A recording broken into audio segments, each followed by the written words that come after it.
Hi, everybody. Welcome to another episode, Indie Cafe 2. We have a very special guest today, Sylvia Reed. And I want to start off by telling you people who we are, the co-hosts. I am Spencer Drate, and below me is Judith Salavetz, my design glue partner. We're in the Rock and Roll Hall of Fame. We're Grammy and National Design Award nominated, author of 21 books, pop culture books, I must say.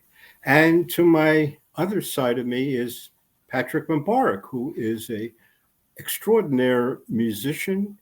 He is a new HD personality, and he's our producer. Right now, I'm going to go right in and welcome Sylvia to our show.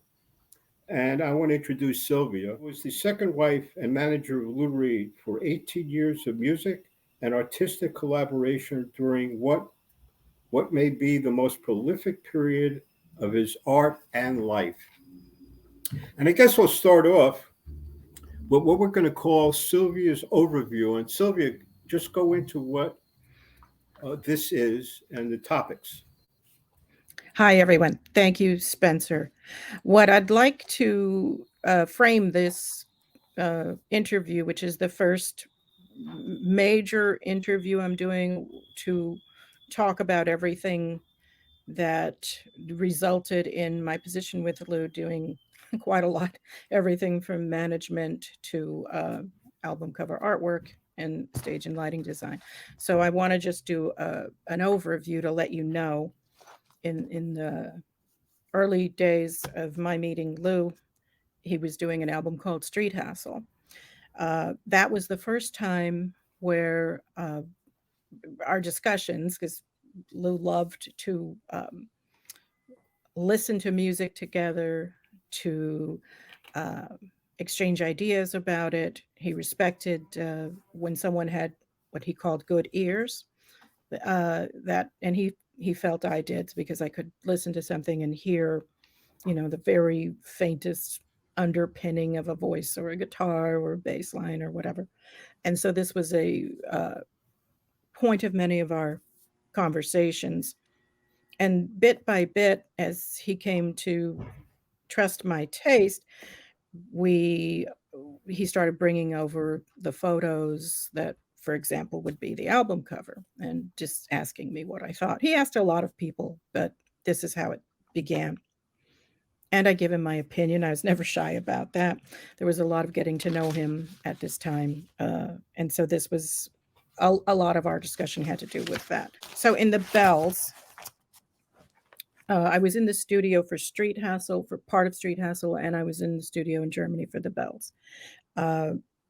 I want to credit Don Davenport and Howard Fritzen, who are the art directors and designer. And the photographer was Gary Gross. This wonderful cover. There's an important theme in here that Lou works with his entire life, which is called this mirror image theme. He often will include that. Obviously, he wrote this very famous song, I'll Be Your Mirror, during the Velvet Underground years. And I believe this was a very important element to him, something that would come back again and again on. There is a reference that I understood from Stendhal, The Red and the Black, a novel, in which a person is describing a novel as a mirror carried along a high road. At one moment, it reflects to your vision the azure skies, at another, the mire of the puddles at your feet. The man who's carrying this mirror in his pack will be accused by you of being immoral. The mirror shows the mire, and you blame the mirror. The reason I think that's important is for Lou, much of the criticism aimed at him for the subject matter of his work had to do with that being that mirror and showing what was in front of him in the different, let's say, the Warhol scene. There was a high society mixing in with that. And then there was also the gay culture, which at that time was becoming much more overt. And Lou is writing about this, and he's intrigued by it, and he's giving us a vision of what New York life is about, and all of those elements are part of it. When it came to growing up in public, we saw an interesting take. It was my suggestion that we would be inspired by these particular type of male singer albums from the 50s. Frank Sinatra and Dean Martin, but also others had these sort of portrayals of their suave side. They're so cool and this is very relaxed. There is a hint of insincerity to this throughout. And I think that's what I was attracted to by the concept of someone like Lou uh, being seen in that light. It's sort of one version of the many masks of Lou that I saw over the years. And what was very fascinating was I believe it's a Mick Rock photo and probably one of the more unusual ones. The concept is this brooding look, the sweater.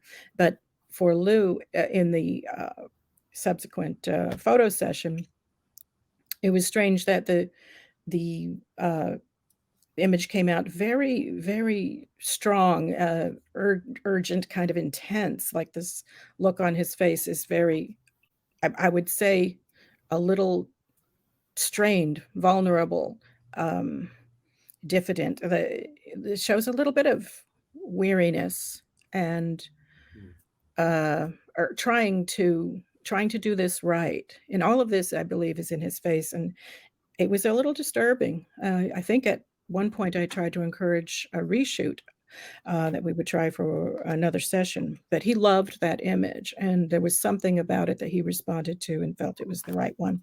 So we went with that, and I think he was ultimately correct, because the album itself, of course, if our fans will listen, it really is about very revealing, vulnerable, intense lyrics. So I think it worked very well for that. And now the blue mask. The mask image. So there's the mask mirror thing that's always happening. That's always a good source of inspiration for some of those cover ideas. I actually took the original Mick Rock, wonderful, iconic photo, which became one of the more, I believe it's one of the best known images of any rock and roll star. You saw it everywhere.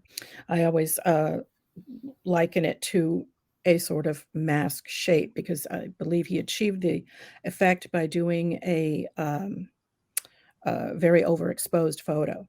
And the way it turned out was that it became something everybody immediately knew that was the shot, apparently. So I took that and I did a drawing, a sort of outline sketch, deliberately using that as a reference, as an homage to that photo and a reference. And that is where the title started generating from, the idea of a mask. And the blue color, which is supposed to be a specific blue, it's called International Klein Blue. The artist is Yves Klein. I would describe him as a very important figure in post-war European art, a leading member of the French artistic movement known as New Realism.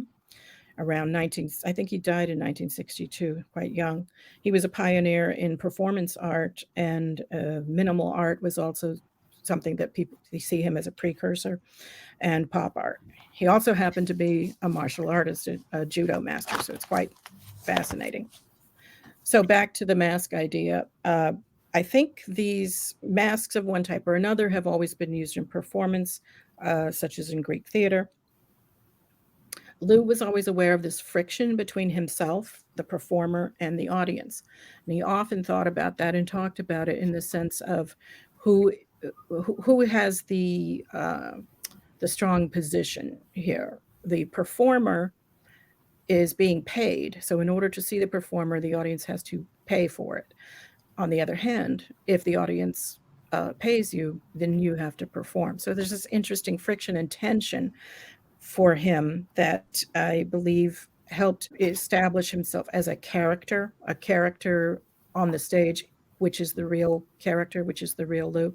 He often, in interviews around this, time, you'll hear him talk about who is the real Lou, describing himself as a character that he's playing, and that it becomes something that journalists misunderstood, I think. He was trying to genuinely talk about sort of his position, and oftentimes they didn't get it and they weren't quite grasping it. Moving on into an era when there was just a lot of fun stuff to do. So I did a bottom line t-shirt, which was influenced by this motorcycle culture that was a part of our lives. We had a home in the country. Lou started out with, I believe, a Kawasaki, and then became enamored of all the Harley motorcycles. And so within this culture, we spent a lot of time riding, visiting motorcycle shops, and so the t-shirt was sort of a fun aside to do. And I'm happy that people out there have got their shirt and they're wearing it. Into legendary hearts. So we're in the home in the country. The motorcycle is inspiring him a lot because this is, I believe, it's the first time that he ever did this in his life. He enjoyed it a lot. It was a great release for him. We were often visiting shops. We were in a motorcycle shop one day, and I spy this helmet. It's a silver helmet. And there's something interesting about the shape. It's another element that was in the same shop was a separate mirrored face shield. So we bought both, and I took the old see-through shield off and put the mirrored one on, and then it was obviously a very interesting item. There was something that just attracted me to it in the sense of, here again we have a mirror, and it was really interesting to have that come into play and to get away also from the constant I thought it was not as interesting to constantly have the artist have to have his face really large on the cover, and many other artists started moving away from that too. And so this was one way in which we did it. This helmet, Lou does appear on the left side of the mirrored face shield, but the dominant element is that helmet. The gloves were my own gloves. This imagery is very personal. This is a very personal album. I think maybe just as he had in some of his earlier work, he's talking at this point a lot about our actual lives. So it was an interesting idea to add the handwritten, I think, to bring it more to highlight that personal. He wanted me to what he called my Catholic schoolgirl handwriting. It's true. I had very nice cursive handwriting, and that was an element that he very much wanted on there. And here I have to say, you're welcome to Daft Punk, because years later they show this really great album cover for Random Access Memories. And not only do they show the helmet, which is of course part of their stage persona, but this is the first time I think they actually use the helmet in the same way. And they had the handwriting font on theirs too. So I thought that was quite fun years later to see that inspire them. New sensations. If you look at the TV screen and the little figure of Lou with the red joystick, again, you're sort of watching the artist examine what's the interplay between the performer and the writer. And that's what I think is really nice about that album cover. At this time, and for these other previous albums I've been talking about, I'm not actually that hands-on. I'd do a sketch and I'd hand it over to somebody at the record companies, and their art department would take it and make what they could of it. But I wasn't really engaged past the point of that original sketch or design. I wanted to point out that is actually the same exact joystick that Lou owned at the time. New Sensations is notable for, this was the time when it all started and gaming became a very important element of our culture. And so Mistrial is 1986 now. And I think Mistrial is, the way I like to say it is, it helped me learn. I don't think it's that successful of a result, but it helped me learn that I absolutely needed to see the process through. the entire way, because it became clear to me that I couldn't just toss a sketch to somebody.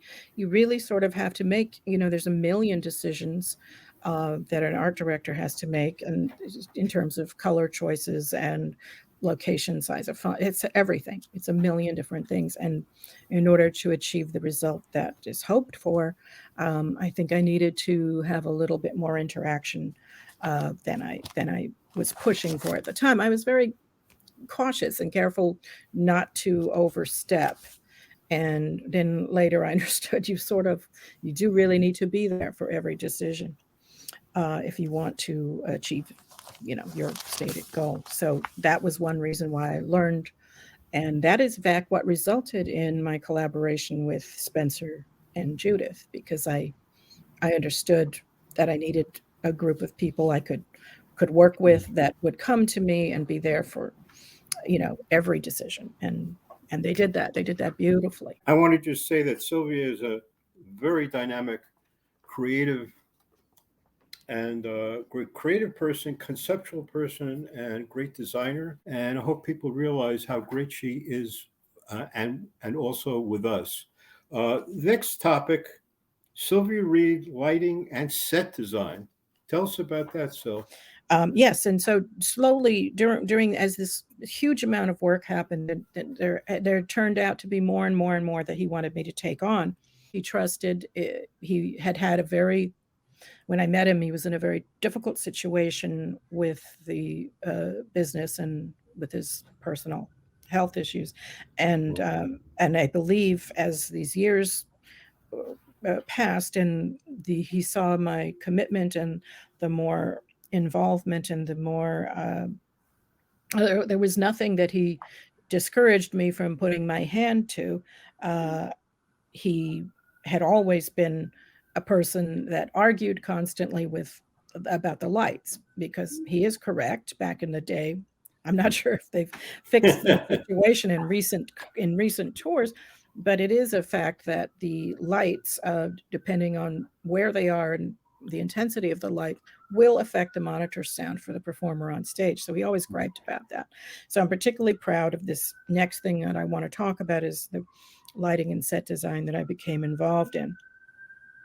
As I spent 24/7, that was one of the things about our marriage, was we were together 24/7 for many, many years. And that is why I began to learn a few things as we would do these vast number of shows, being out there with the, let's say, the lighting desk, the sound desk. I caught on to a few things. He was always very wanted to know, what was the show like? How, what was your experience? Did you notice this? Did you notice that? And so, being a pretty detail-oriented person, I did, in fact, have a lot of things to say and things that I learned. So we see a person in Lou who's come a long way from the very freewheeling days of the Velvet Underground and the exploding plastic inevitable, as it was very interesting time. I believe it was, I want to get his name right, I believe it was Danny Williams. There's a wonderful documentary about him. And he was responsible for these light shows that involved all kinds of interesting techniques to shine and mostly cover the band with moving lights. I think there was oil and water used to the mix in movies. Andy Warhol's movies were shown. So that was all really creative. And I wanted to get back to making the lights a little more than simply, being there to show us what's happening while the musicians play. So he did allow me to go and encouraged me, in fact, to go into this part of his touring work. He himself had done, I want to grant him the wonderful creative idea that I loved, was during his Rock and Roll Heart tour. This is before I met him. He had appeared on stage with a sort of grid of television sets, each one showing a different sort of static, or what he called video feedback. And some of these tapes were made by him himself. He enjoyed playing with the effects of a video camera aimed at a light or a television set in which there'd be completely, a very sort of psychedelic effect. And it was interesting. He was very kind as I was in the film department at Pratt Institute. At the time, he let me take this equipment and film some of my friends, who were in bands at CBGB's at the time. It was a reel-to-reel video recorded. It shows you how old it. In fact, I still have these pieces. The first part that I must give credit to my work collaborating with Ethan Weber, was a lighting designer that worked with Lou for quite a few years. The process always involved me sketching ideas. Then I'd run it by Ethan and he'd tell me what was workable and what was impossible. And then I pushed a little bit, and he made really amazing contributions and efforts to make some of these ideas I'm going to be talking about work. We had a stage look that tended toward the dark side, as I was always fascinated with how much you could pick out each musician and play with what was a more, let's say, creative and maybe a little European take on the lights, as opposed to, your blasting American rock and roll band, which would all be like, very bright. We didn't go for that. So the best work that we had was showcased in the New York performances, the New York tour, and another called Magic and Loss. And the final was that I want to talk about is Velvet Underground Redux, or the reunion tour of the Velvet Underground. So in 1989, it was New York at the St. James Theater. I believe, if memory serves, Lou was only the second rock and roll performer to go into a Broadway theater. This was your classic Broadway theater, which was lovely to be in. A Broadway stage is canted a little bit toward the audience, which, unless you've stood on one, what it does is it's very slightly, it opens up and draws the audience in a way, because they can see more of the stage. It's very subtle, so you don't realize it, but the set designer has all of this room to play with, because you can actually see much more. So this was why it was fun to present elements that we felt were indicative of the New York that is being described in his lyrics. So a chain link fence, a hidden police light, a huge broken window, and a neon sign. These were all part of the elements that we used for this stage work. Also, as following along with being able to see more of the stage, I started realizing, I'd like this stage to be a little cleaner. Previously, it had always been covered with guitar chords of every type. Is just sort of a sprawl. So we tucked it away nicely. We had a drum riser. I also questioned, why does the drummer always have to be in the middle and the back? I don't know. Something is more interesting to me about asymmetry. So we tucked up the chords. We put the drums on top of a riser and slightly off to one side. And that suddenly opened up a lot of stage room, giving us quite a lot to work with. Ethan took those prop elements and lit them very beautifully, so that we have the broken window image that at some points during the show turned into a mirror effect, which again goes back to that element that will always be present for Lou.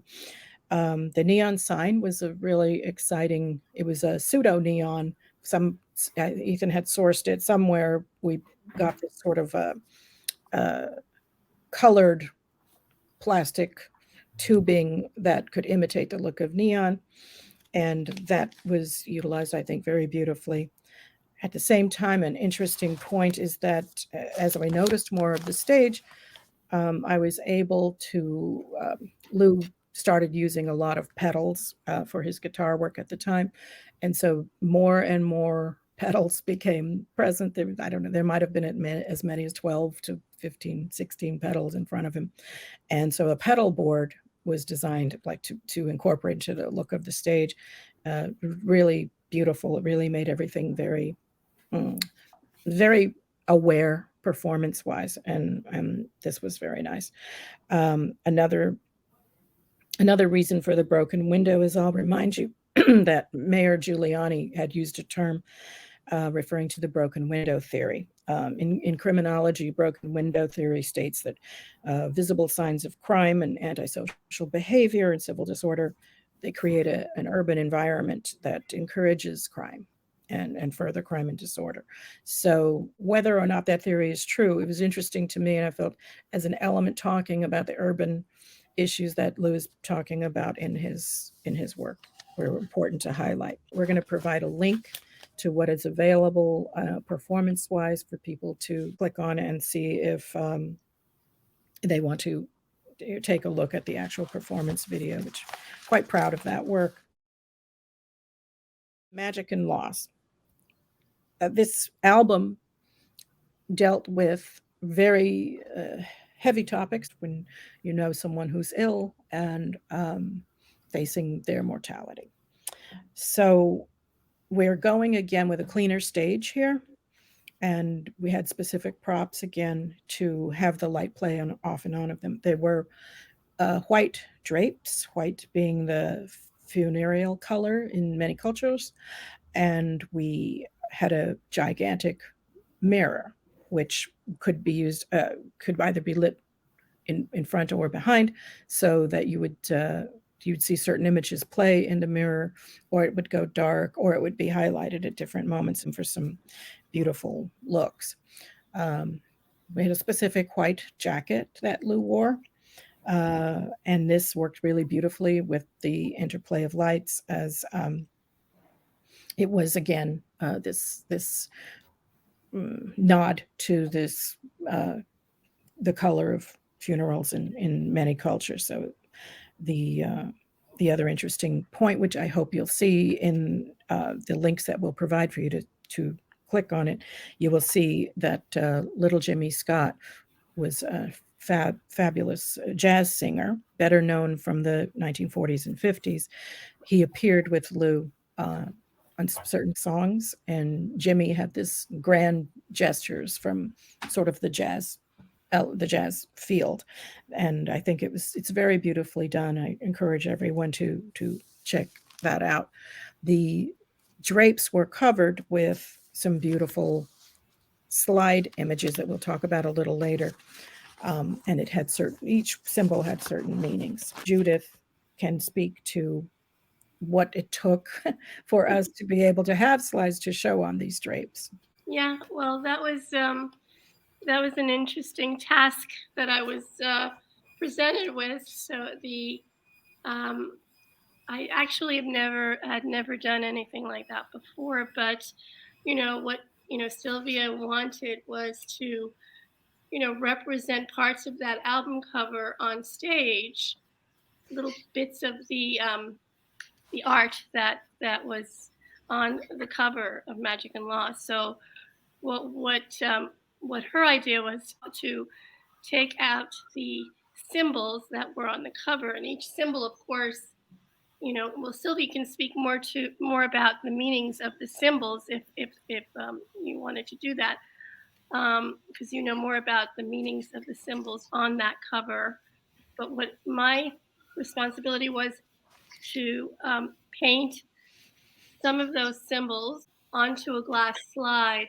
Of course, that paint was quite toxic, and Spencer can recall coming into the room. I was wearing a mask, painting the symbols onto this glass slide, and the paint had to be, had to pass through very high heat because of obviously the lights being very, very, very, very, very hot. So not to burn the art off the glass slide. And once, Spencer, you can speak to the time you walked into the room. I walked into the room. I opened up the door and saw Judith with a mask on, and I said, "Okay," and I shut the door and left for the night. But and I continue. But I wanted to say, once completed, Spencer and I went to the show. It was truly a real high for me to see those images of those symbols on, Yeah. on stage, like they were 40 feet in size. It was truly magnificent. I think it was Radio City Music Hall. We were very lucky Right, to right. do the. It's fulfilling a dream to see that type of stage design being presented at Radio City. It was quite exciting and a highlight Mm. of our work with Lou. Yeah. The last one I wanted to point out was the 1993 Velvet Underground Redux, the reunion. There was a wonderful show at L'Olympia in Paris, which is a very historical, storied music hall. The basic element here were lighting trusses as towers. And Ethan helped figure out how we could hold these things up. They actually needed to be hung from certain parts of the stage. I think at this time, laser lights were a new thing, relatively new. And he took those and did a very beautiful job. Proud of the work, especially on Hey Mr. Rain and White Light, White Heat. I think if you look for clips of those two, I think you'll see how effective it was. So that was a lot of fun. That's what I have to say about the lighting and stage design. I think we're going to talk about New York, the actual album cover artwork now. We're going to talk about 1989, Lou Reed's New York LP packaging. I want to give the credits on the album, and that was Spencer Drate, Sylvia Reed, Judith Salavetz. The year we have 1989. The record company was Sire Records, and what's interesting. Let's start with the title, New York. What was the story with that, Sil? So there was attendance. Lou and I often discussed titles. A New Sensations was started out with. I was taking a semiotics class at the time, and I was fascinated by the title New Meaning. And Lou took that and instantly made it better because New Sensations, I think, is a particularly great title. And so we did this quite a few times. New York was one instance in which we went through a few iterations of it until I kept pressing him to say it should be just New York, because then everyone will write, oh, Lou Reed's New York album. And I knew that would somehow it helped everyone sort of coalesce the thoughts that he was putting out there in the lyrics. It was completely relevant. And I have to say, there is no other artist who could have dared to use that title, but certainly Lou Reed was that artist. In the Lou Reed, A Life book by Anthony DeCurtis, he mentions this. He says, Lou said, when someone asked him about the New York title, he said, Faulkner had the South, Joyce had Dublin, I've got New York. I just want to mention that. Yes, exactly. We often, Lou as a English student and famously studied with Delmore Schwartz. So yes, literature was always at the forefront of his thought process. So I was a fan of the photographer Brassai. His name was Gyula Halaz. He was actually a Transylvanian, part of Romania at the time, which today is Hungary. He traveled to Paris and other sites in Europe, and he did a famous series of night shoots in 1931. One image, La Bande du Grand Albert, which translated it means Big Al's Street Gang. And it shows 5 figures of men at night in an alley. And there's this very beautiful light. And I had several of Versailles photos in our home. Really admired the noir look. So when it came to time to discuss album cover design, I wanted to recreate this image as closely as possible.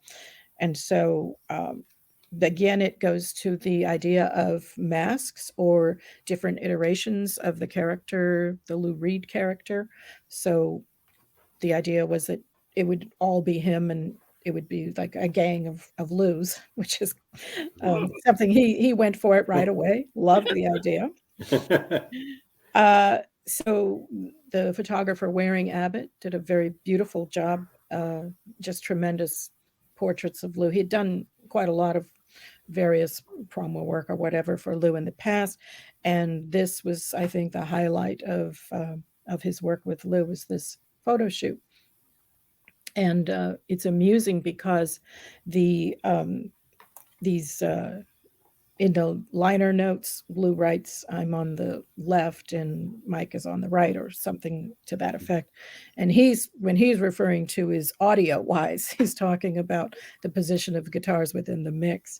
And I'd heard from fans that, they stared at the album cover because they thought that they meant that the figure on the left was Lou and the one on the right was Mike. But no, of course it was all Lou, and that was the entire point. I think it was Franklin Place Alley that was the location for this shoot. Beautiful brick wall behind. Naturally, the black and white was a major element with a slightly blue tint. We'd always go back to this blue. And I did want to mention the blue tone. When I spoke about Blue Mask, the blue tone, blue had a specific meaning. I think it's sort of gone out of fashion. You might say something like a blue movie, and indicating it's a transgressive, pornographic, dirty movie. It had this suggestion of unseemly, a little bit degradation, a little bit, definitely not suitable for work. I think that is a fascinating element too, because I think Lou was aware of and responding to the critics who said, he's writing about these very dark, unseemly parts of life. And of course, he's writing about life. And that is, I think, a key element about why blue came up. It continued to be a sort of theme through other parts of his work. I want to show the lyrics, which was an idea that Lou had. He was into E. Cummings, and Sylvia brought it out. And what we did is run the lyrics, and no one ever did this on a CD package. It's beautiful. So I can show you that you can see here how the lyrics are run. And the first letter of every lyric line is in bold type, and all the type is run into each other. So this was a very creative idea, never done before, by the way, in any CD or any LP. And I just wanted to show this so people get an idea. And it all comes from E. Cummings and Lou and Sylvia. All right, back into Songs for Drella, 1990. This was a package which one part of it, I think, was the special packaging, was Grammy nominated. Myself and Tom Rashan, who worked at Warner Brothers. And I am very happy to give him that credit, as we attended the Grammys together. We watched Suzanne Vega's team actually win the prize, which was more kudos to her, but is very proud to be nominated. I wanted to give credit also to the Songs for Drella photographers. James Hamilton, Jerome Serlin had a lot to do with the inspiration for this package, and Billy Name, of course. Billy Name took the famous photograph of Warhol, which he's sort of in a thinker pose, and it's a very subtle black on black image that appears between the Lou and John portraits that are on the cover. You sort of, when you had the vinyl album, you could sort of turn it at an angle and you'd see it appear. And we managed to do it, I think, with a sort of embossed look in the Black Velvet special package. The funny element of the actual portraits was that Lou and John could not agree on one shot. So we actually took Lou from one segment and John from another, put the two together, and there was harmony.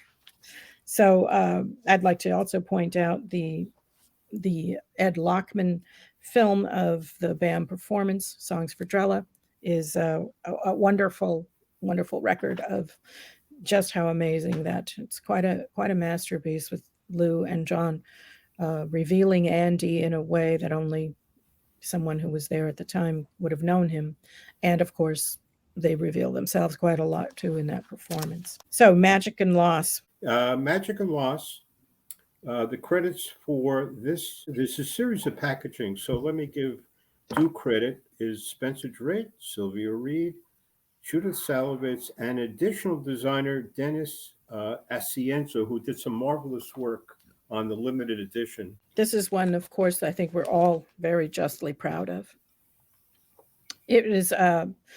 It began with a event held in just outside of Paris at the Cartier Foundation. They were hosting a welcoming lunch for Lou. They invited John and Maureen and Sterling as well. Knowing that we were going to be there, I coordinated with the photographer who had a very special way of working, Louis Jean. He was known for painting certain backdrops in a very unusual way. And even though it was quite hard for him to do, he managed to actually bring and set up this gigantic backdrop and have Lou pose in front of it.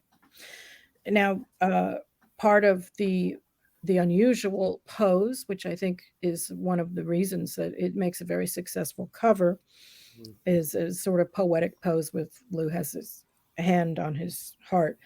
It came about accidentally because Lou was wearing this new black suede jacket that I had run around Paris looking for him, as this is a usual thing where we were working so hard and so much on the fly. We'd show up and I'd have to be, rushing around to find, 10 black t-shirts or whatever. It was a suede jacket, very soft, and he loved it. And all day he was stroking it and showing it off to everybody. And at this point, he's standing in front of Louis' backdrop, and he starts stroking it as he's talking, I think, to someone nearby about this great jacket. Louis saw that and stopped him and said, "Hold it," took the shot. And I think we both, Louis and I both knew that was it. And indeed, when the thumbnails came out, the contact sheet, that was an astonishing photograph, and that became our cover. So the symbols, which we are talking about a passage, a transformation, a challenge of facing mortality. These are the lyrics. This is what the album is about, the themes. Two people that were very close to Lou went through this process, and this was the inspiration for the work. The symbols included Mercury. Mercury has a significance in alchemical symbols of spirit and life and death.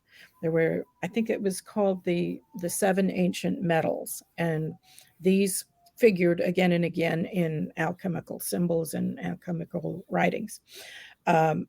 The tin stands for a spiritual development, so that was an important one to include. There is another one called sublimation. It's more recognizable to people as the Libra sign in astrology, but that's actually an ancient alchemical symbol, and it stands for phase change or passing from one state to another.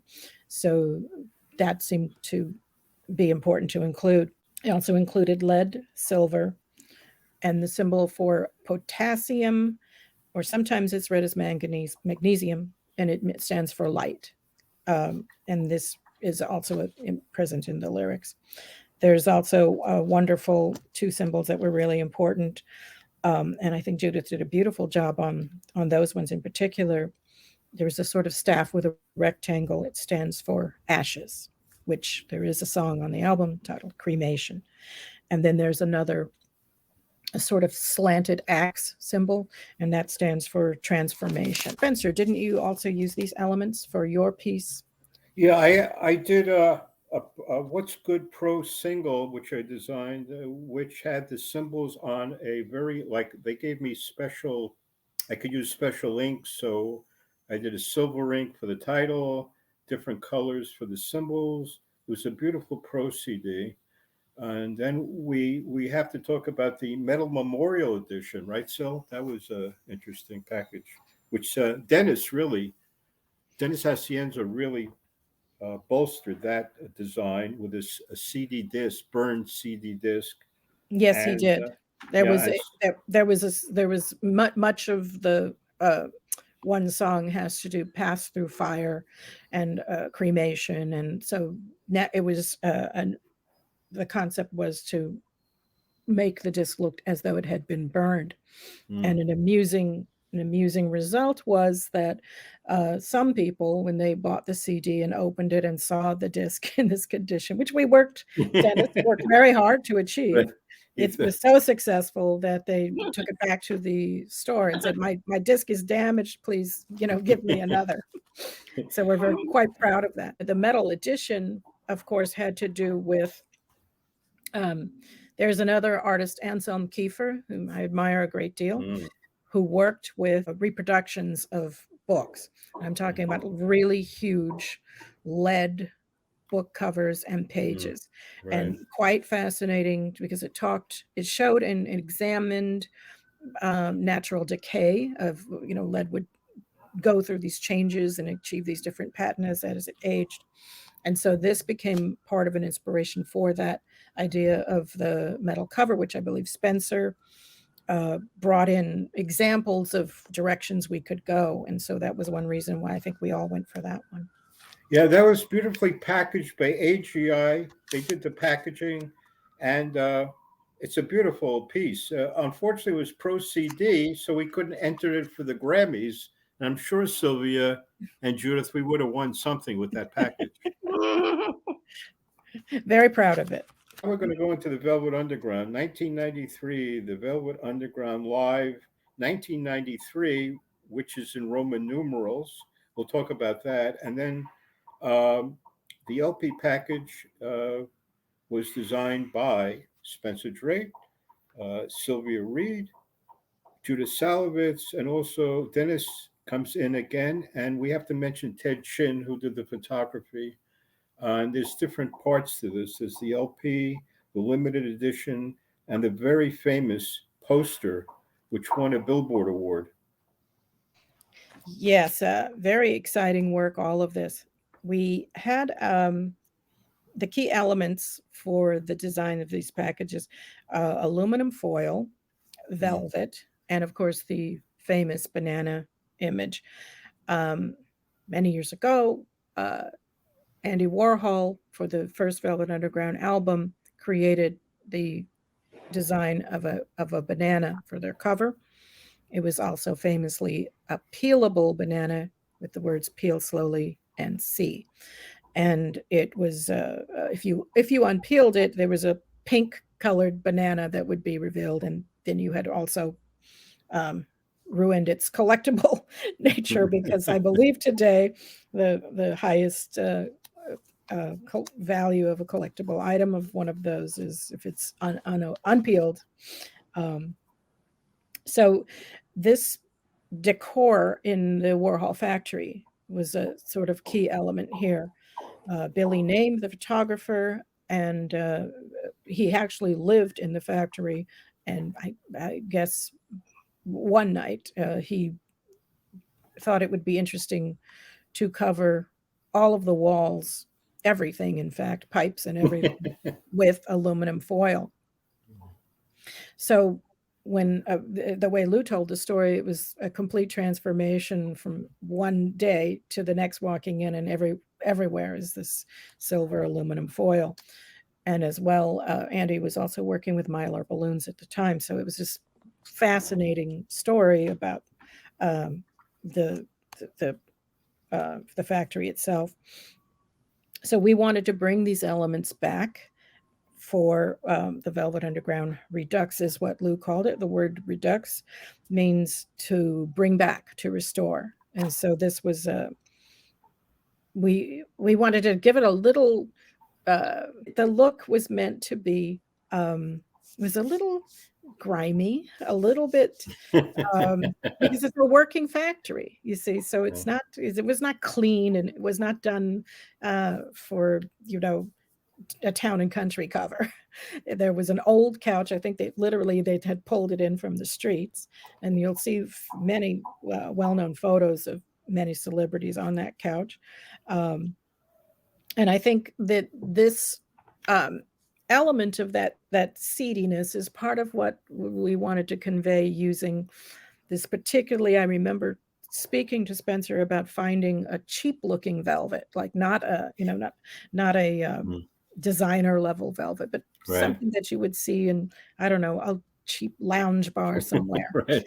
And we did that very effectively, I thought. And the idea of embossing, using the aluminum foil to emboss and sort of play with the Roman numerals, which, if I remember correctly, it might even have been Lou's idea to, instead of putting 1993, to put it in the Roman numerals. I bought these letters, pressed them down on a board, lined them up, pressed it down on a board with the foil. Judith and I put this very heavyweight Reynolds wrap foil, pressed it down on the letters.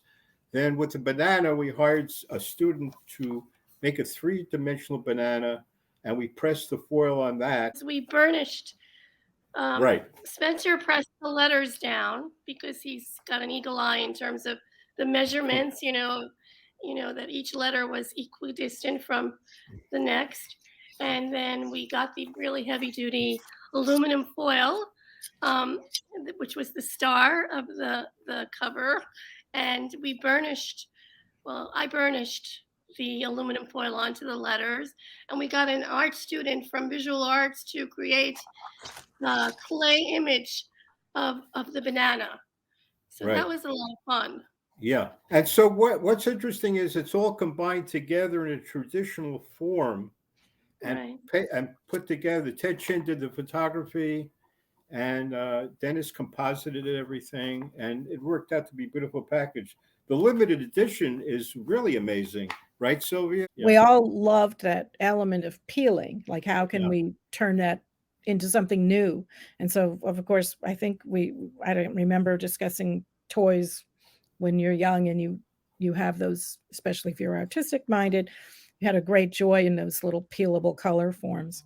And it was really a wonderful thought that we'd be gifting everyone who obtained it these little mini banana stickers that they could remove and replace and rearrange. It was quite fun.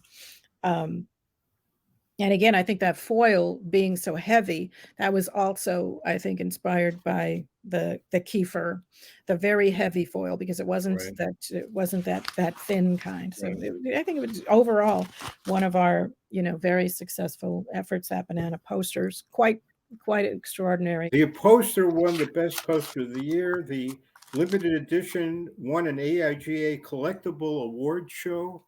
So, and we're in that piece is in the AIGA collection, which is a very honorable design organization.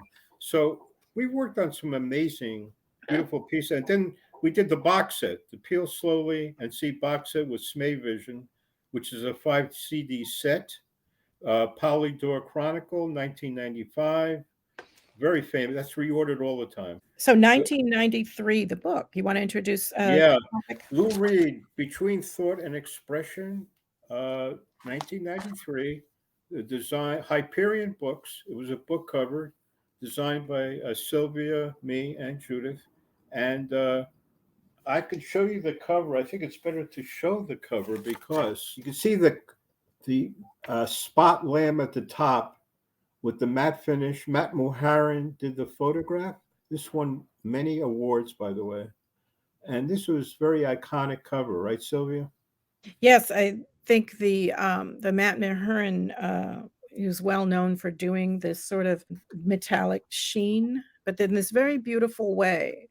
And I think that was what attracted us to this, because again, we wanted to, this was the first official book of poetry with this many, it was substantial for Hyperion Books. And Lou, in order to make this book, he needed to have a presentation of it in a certain way so that he could choose what the sequence of his lyrics would be, how the poems would appear, how they would be lined up. And what was fascinating was most authors just receive galleys and you work with these, worksheets that have the words on them.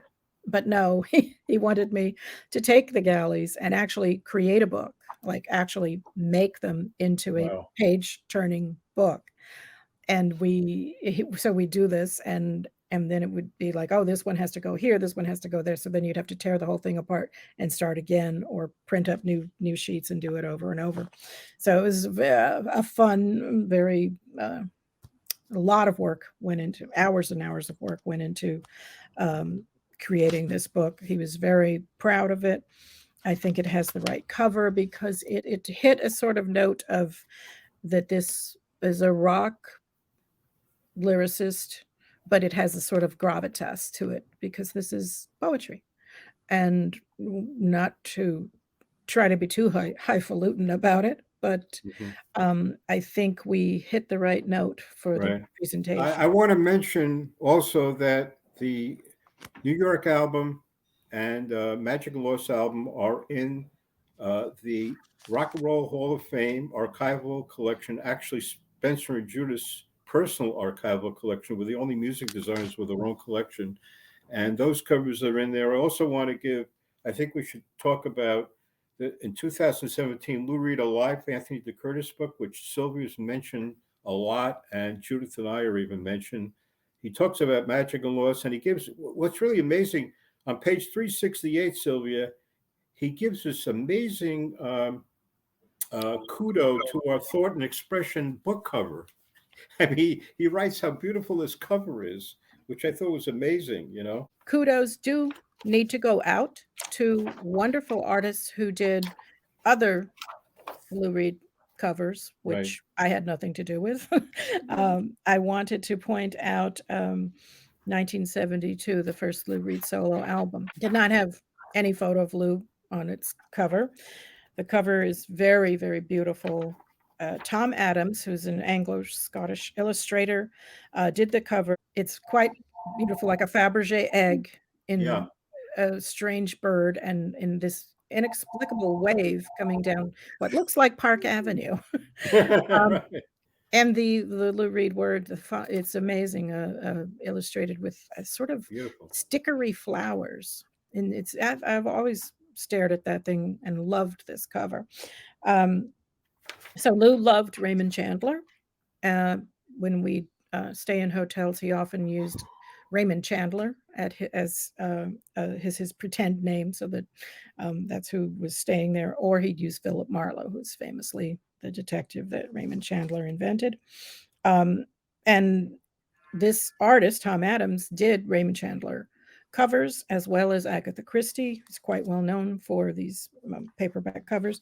Lou loved them, and that is, I guess, why he went to this artist. I want to give a call out to that. And of course, to the famous Mick Rock photo, which the accidental overexposure, as I said, led to the iconic image. It's probably the most recognizable image of, I don't know, almost any rock star. Everyone seemed to have a t-shirt with that on it at one point. To me, I sometimes compare it to the famous picture of Che Guevara, which is sort of an iconic symbol to leftist, politically oriented people. And I think this image of Lou also became a sort of symbol of rebellion or counterculture. You sort of defined yourself with that. So I want to give credit there. And Spencer, why don't you talk a little bit about I think, a very wonderful 1996 series of covers from Stefan Sagmeister. Set to Twilight Reeling. Stefan Sagmeister and Waltz, 1996. He designed beautiful. He's one of the great designers. We've always been close with him. He's been in our books. Wonderful, wonderful package. And that's a great one. And I want to also mention that the Lou Reed New York album was reissued by Rhino with a beautiful package. Rory Wilson, who's the designer, and with our original album cover on the front that we all designed. 2017, it was a show at the Hal Gallery about Judith and my life in design, and Sylvia was on the panel and did a great dissertation on the Lou Reed packaging and Velvet Underground packaging. And so I wanted to mention that. Hey, thank you for being on, Sylvia, and everybody check the links below, and hope you enjoyed the interview.